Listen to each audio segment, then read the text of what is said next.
Officers bust in, shouted woman to get away from husband she doesn't know. She was making tea for her husband when there was a loud knock at the door.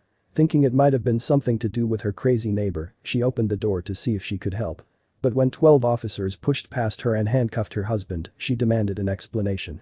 What the officer said left her in a state of shock. Her whole life had been a lie. Cheryl and Bobby Love had been happily married for 40 years. Sure, they had their ups and downs, what couple doesn't?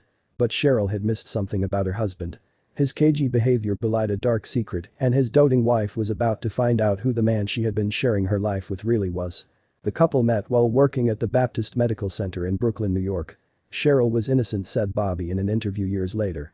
And that's why I was so attracted to her. I never wanted to date someone like myself who drank and smoked and had a past. Cheryl was soft. Almost naive, in a way. The couple settled down and had 4 children together. Bobby was a dutiful husband, always working 2 or 3 jobs, cooked, did laundry, spent time with the kids. As far as Cheryl was concerned, he wouldn't hurt a fly. Bobby grew up poor. His mother had her hands full raising 8 children, and Bobby fell in with a bad crowd. But the family man never confided in his wife about where he came from. Cheryl loved her husband, but even before the truth came to light, she knew there was something he wasn't telling her. In fact, just before she found out, the concerned mother went looking for answers. I loved my husband. And he loved me. But he never liked to be in photographs. He always thought people were watching him. There wasn't much affection. Not much communication. I'd be pouring myself out to him and he'd just sit there with a scowl on his face. I remember during Christmas, I was on my knees in church. I begged God to change my husband's heart. Then just a few weeks later, her relationship with her husband would change forever. When she first saw the police arrive at her door, Cheryl thought they'd made a mistake. There was a crazy lady that lived a few doors down, and the police were often being called out to deal with her. But as they powered past her and cornered Bobby in the bedroom, she couldn't explain what was going on. Did that say FBI on their jackets? Could Bobby have committed a serious crime? Doing her best to console her scared husband, Cheryl tried to get into the bedroom where the officers had handcuffed Bobby.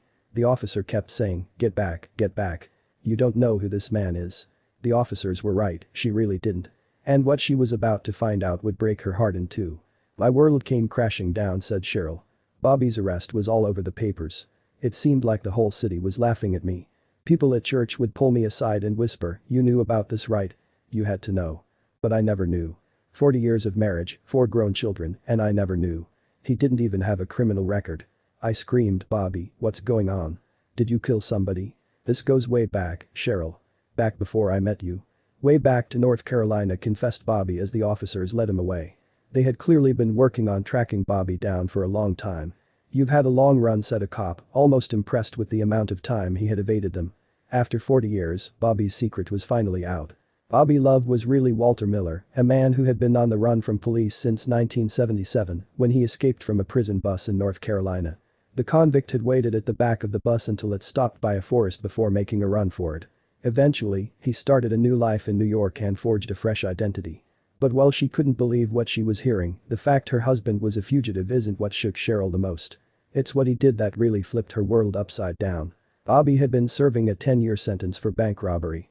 After falling in with a bad crowd in his youth, he had been tempted into committing more and more serious crimes, living the high life with his share of the loot. Eventually, he was shot by police and sentenced. Cheryl was hurt. Bobby had deceived me for all those years. There was no truth in our house. I'm walking past this man every single day. We laughing. We joking. And he's not telling me anything. I was so angry.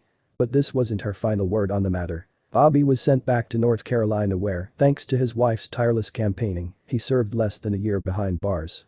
After his release, Bobby changed his name legally and the couple reunited, leaving the past behind them. Would you be so quick to forgive your spouse if you found out they were a completely different person?